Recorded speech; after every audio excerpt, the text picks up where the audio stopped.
Welcome to the Snarky Physicist, I'm KM. So we recently had finals here at the high school where I teach, which meant I was staying after school really late a lot of days. On one of these days, one of my students asked me, so Miss Daly, when are you going to be leaving?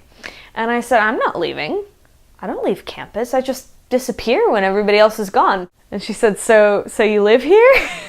And I said, no, I don't live here. I don't really live at all. You see, I'm not a human being with like a family or a home or anything like that. And she's going, well, are you a hologram? And I kind of liked that, you know? I feel like that's the sort of the image we get in our heads as students of our teachers. And for the most part, I'm pretty okay with that. Actually, in some sense, I've tried to perpetuate that. But then there's those times when the job gets really dehumanizing, and I really appreciate when students do things that show that they know that I'm a human being. Little things. For the most part, you know, it means a lot when kids say hello when they walk in the front door and say goodbye when they leave.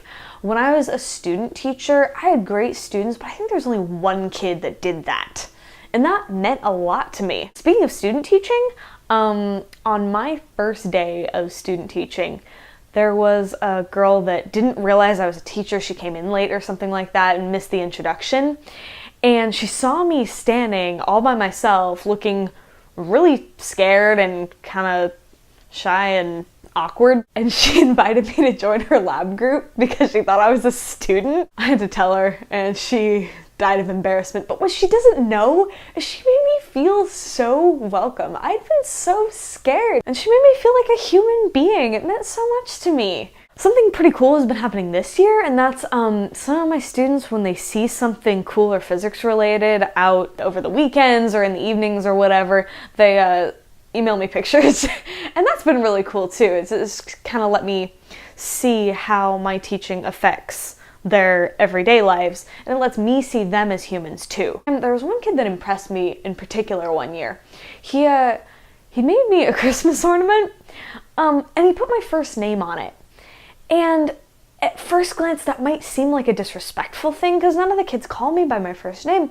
But to me, it was sort of, he recognized that at home, where my family is and where my Christmas tree is, I don't go by Miss Daly. That's not my name. Nobody calls me that at home. So I really appreciated that. It showed that not only was he thinking about me, but he remembered that I'm a human being, not just an entity that appears at the beginning of the school day and disappears at the end of it. So I guess this is my challenge for you and my challenge for myself, to really ask yourself honestly, when you look at people of various professions, people who are in power or authority over you, when you think about people with jobs of great power or very, very little power, do you think of all these people as human beings, as people who are just as complex and emotional, and people who have desires and feelings and fears and weaknesses and strengths and talents and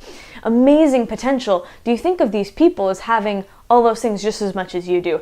Because sometimes I forget those things also, and I definitely forgot that in college. I never felt like my professors were human beings. They were deities of some sort, you know, you can't really have a conversation there. They're not really people. So, fellow human, that is my challenge for all of us. Like this video if you liked it, leave me a comment, I always like that, and subscribe if you want to hear more.